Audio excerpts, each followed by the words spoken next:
আজ আমাদের ধান লওয়ার শেষ দিন ছিল। তার জন্য সকাল সকালই আমি নাস্তা বানাতে চলে আসলাম। হ্যালো এভরিওয়ান, আসসালামু আলাইকুম। আশা করছি আপনারা সবাই ভালো আছেন। আলহামদুলিল্লাহ আমরা অনেক ভালো আছি। সকাল সকালে আজ এখানে আমি অনেকগুলো শুকনো মরিচ একটা তাওয়াতে ভালোভাবে ভেজে নিয়েছি। তারপর মরিচগুলো এক সাইড করে নামিয়ে রাখলাম। এখন আমি কড়াইতে পরিমাণ মতন তেল, তারপর পেঁয়াজটা দিয়ে কিছুক্ষণ ভেজে নিয়েছি। ভাজা হয়ে গেলে আমি এখানে উস্তা, আলু, কাঁচামরিচ রাখা ছিল ভাজি করার জন্য। তারপর আমি এটা দিয়ে দিলাম, পরিমাণ মতন লবণও দিয়ে দিয়েছি। এখন আমি ভালোভাবে পেঁয়াজটার সাথে মিশিয়ে নেব উস্তা ভাজিটা।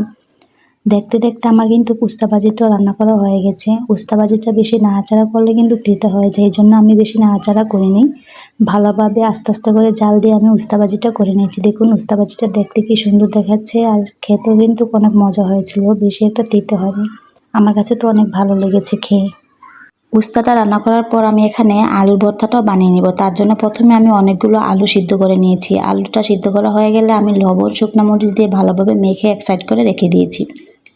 এখন আমি কড়াইতে পরিমাণ মতন তেল এবং পেঁয়াজটা দিয়ে কিছুক্ষণ ভেজে পেঁয়াজটা লাল লাল করে নিয়েছি। তারপর আলু মাখাটা পেঁয়াজের সাথে ভালোভাবে মিশিয়ে নিতে হবে, যাতে সব কিছু একসাথে ভালোভাবে মিশে যায়। তার জন্য আমার অনেকক্ষণ ধরে নাড়াচাড়া করতে হবে। দেখুন দেখতে দেখতে কিন্তু আমার আলু ভর্তাটা বানানো হয়ে গেছে। দেখতে যেমন সুন্দর দেখাচ্ছে, খেতেও কিন্তু অনেক মজা হয়েছিল।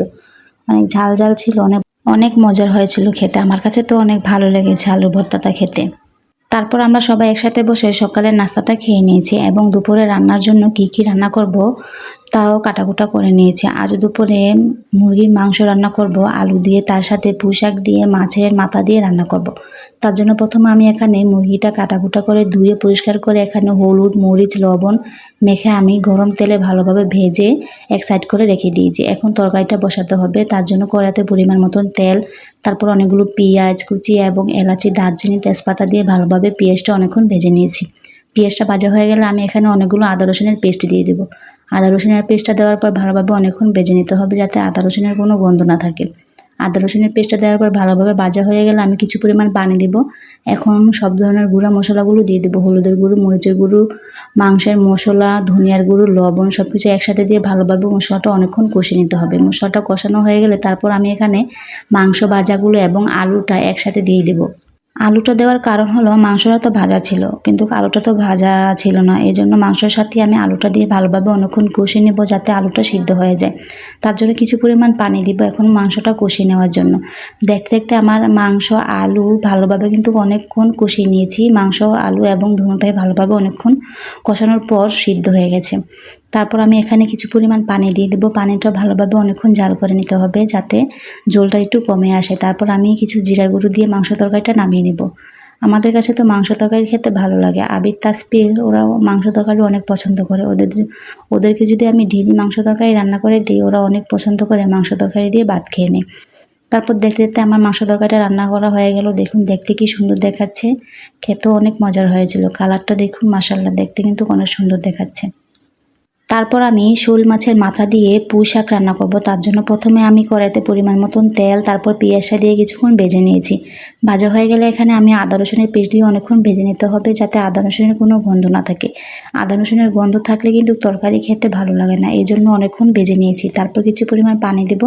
এখন সব ধরনের গুঁড়া মশলাগুলো দিয়ে ভালোভাবে মশলাটা কষে নিতে হবে। এখানে আমি হলুদের গুঁড়ো, মরিচের গুঁড়ো, ধনিয়ার গুঁড়ো, লবণ সব কিছু একসাথে দিয়ে ভালোভাবে মশলাটা অনেকক্ষণ কষিয়ে নিয়েছি। মশলাটা কষানো হয়ে গেলে আমি এখানে শোল মাছের মাথাগুলো দিয়ে দিব। শোল মাছের মাথাটা দিয়ে আর পর কিছু পরিমাণ পানি দিব।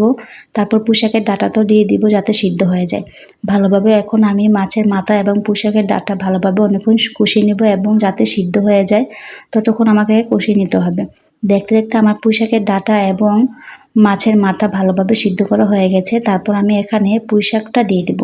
পুঁইশাকটা দেওয়ার পর আমি কিছুক্ষণ নাড়াচাড়া করব। তারপর পুঁইশাকটা এমনিতেই সিদ্ধ হয়ে যাবে, এর উপরে আর কিছু পানি দিতে হবে না। দেখুন দেখতে দেখতে আমার পুঁইশাকটাও রান্না করা হয়ে গেছে। কালারটা দেখতে কি সুন্দর দেখাচ্ছে, আর খেতেও কিন্তু মজার হয়েছিল। আমার কাছে অনেক ভালো লাগে পুঁইশাক খেতে। পুঁইশাকের সাথে যদি লেবু নেওয়া হয় কিন্তু খেতে কিন্তু অনেক মজার হয়। আমার কাছে তো অনেক লেবু দিয়ে খেতে অনেক ভালো লাগে। দেখুন পুঁইশাকের কালারটা কিন্তু সুন্দর হয়েছে। এই ছিল আজ আমাদের দুপুরে রান্নাবান্নার আয়োজন। তারপর আমরা সবাই একসাথে বসে দুপুরের খাবারটাও খেয়ে নিয়েছি। খাওয়া দাওয়া শেষ করে আমরা সবাই একসাথে বিকেলে বাইরে হয়েছিলাম একটু হাঁটাহাঁটি করার জন্য। গরমে শরীরটা অস্থির হয়ে গেছিলো। তারপর বাইরে আসার পর শরীরটাও ঠান্ডা হয়ে গেল। এই ছিল আজ আমাদের সারাদিনের একটা ফুল ভিডিও। ভিডিওটি ভালো লাগলে লাইক, ফলো, সাবস্ক্রাইব করে তানজিনা আক্তার ব্লগের সাথেই থাকবেন। সবাইকে ধন্যবাদ।